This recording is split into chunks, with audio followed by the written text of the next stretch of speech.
warahmatullahi wabarakatuh. Perkenalkan, nama saya Windy Irjayanti, kelas 5A, NIM 1, Program Studi Pendidikan Guru Pendidikan Anak Usia Dini, Fakultas Ilmu Pendidikan, Universitas Trunojoyo, Madura. Pada pertemuan kali ini, saya akan membuat video terkait webinar yang berjudul Pentingnya Bermain Bagi Anak Usia Dini. Video ini dibuat guna memenuhi tugas akhir semester mata kuliah kemahiran berkomunikasi yang diampu oleh Bapak Angga Fitriono SPD MPD. Baik ayah bunda, di sini adapun prinsip pembelajaran pada pendidikan anak usia dini. Yang pertama yaitu belajar seraya bermain. Sudah kita ketahui bahwa anak kecil bermain adalah dunianya. Dengan adanya bermain, anak kecil bisa meningkatkan daya imajinasinya dan kreativitasnya. Sehingga dengan adanya bermain, dia bisa belajar dan menemukan hal-hal yang baru dari kegiatan bermain tersebut. Yang kedua yaitu berorientasi kepada perkembangan anak. Di sini kita sebagai pendidik harus mampu mengetahui perkembangan anak itu sudah sampai mana. Jadi saat kita memberikan pembelajaran pada anak harus disesuaikan dengan perkembangan anak, sehingga nanti anak dapat menerima pembelajaran yang telah kita sampaikan itu bisa dengan baik dan mudah dicerna oleh akal pikiran anak. Yang ketiga adalah berorientasi kepada kebutuhan anak, di mana kegiatan pembelajaran ini harus berpusat pada anak, yaitu adanya kegiatan yang dilakukan dan direncanakan harus disesuaikan dengan kebutuhan anak dan dilakukan untuk kebutuhan psikis maupun fisik yang ada dalam anak untuk mengembangkan potensi yang ada dalam diri anak. Selanjutnya ada lingkungan yang kondusif. Sebagai pendidik, kita harus mampu menciptakan lingkungan belajar yang menarik dan menyenangkan, serta mempertimbangkan keamanan yang mendukung kegiatan bermain anak di saat belajar. Selanjutnya yaitu saya ingin bertanya kepada ayah dan bunda. Ayah dan bunda di sini, adakah yang tahu mengapa bermain bagi anak itu sangat penting? Ya, betul. Yang pertama, mengapa bermain itu sangat penting? Karena bermain itu dapat melatih daya kreativitas anak. Yang kedua, mengapa bermain itu penting bagi anak? Karena dengan adanya bermain memampukan anak untuk menjelajah dunianya. Dan yang ketiga, dengan adanya bermain dapat membantu anak memecahkan sebuah masalah. Terakhir yaitu memberikan peluang bagi anak untuk berkembang seutuhnya.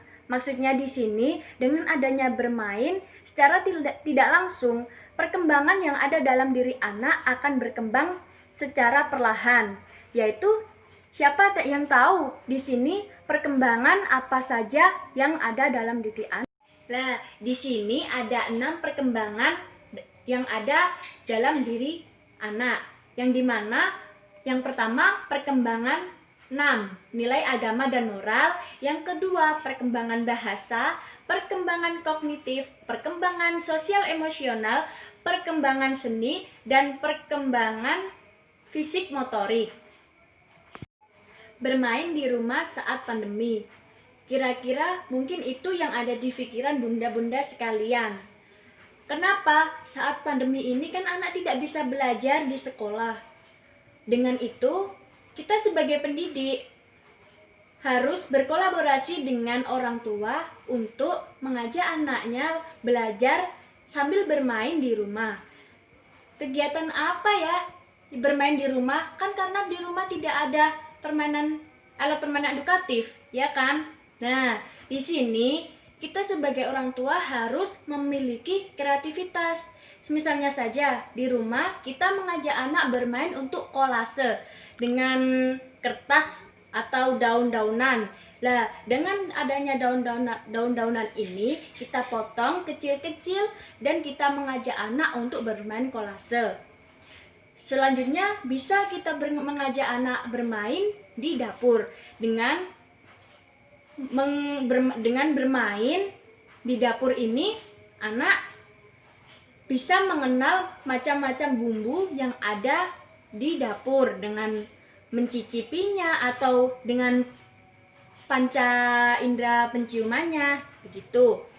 Selanjutnya ada juga kita bisa bermain di kamar mandi dengan menggunakan sampo yang dibuat anak untuk busah atau bermain gelembung ya.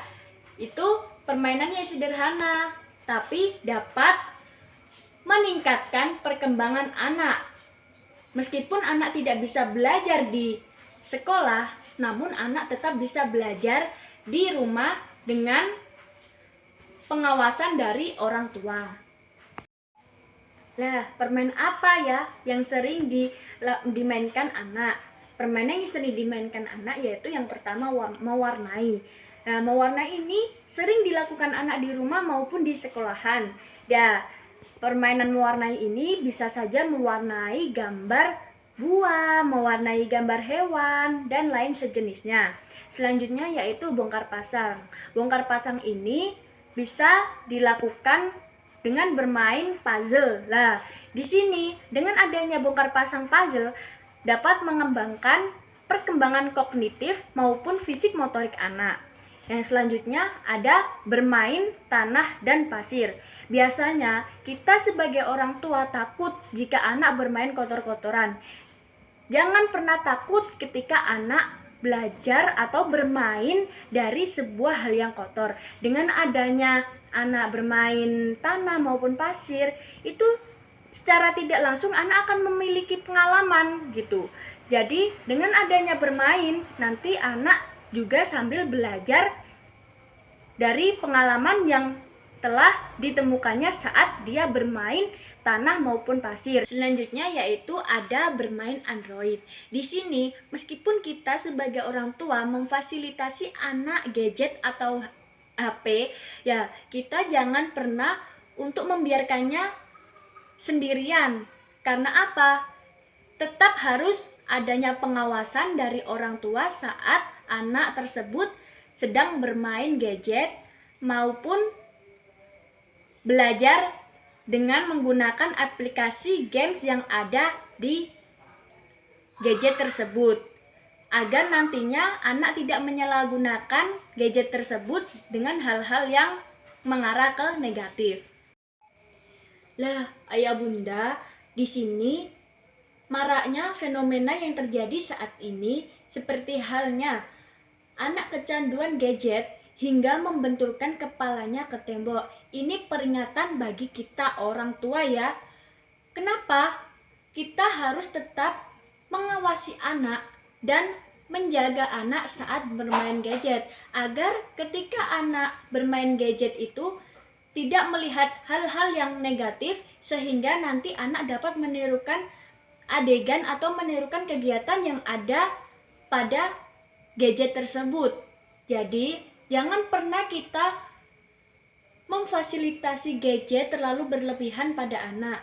Perlunya kita berkomunikasi kepada anak untuk mengembangkan bahasa anak, itu juga perlu. Jadi kita sebagai orang tua harus mempunyai waktu, meluangkan waktu pada anak agar anak tidak ketercanduan gadget dan tidak merasa sendiri maupun bosan.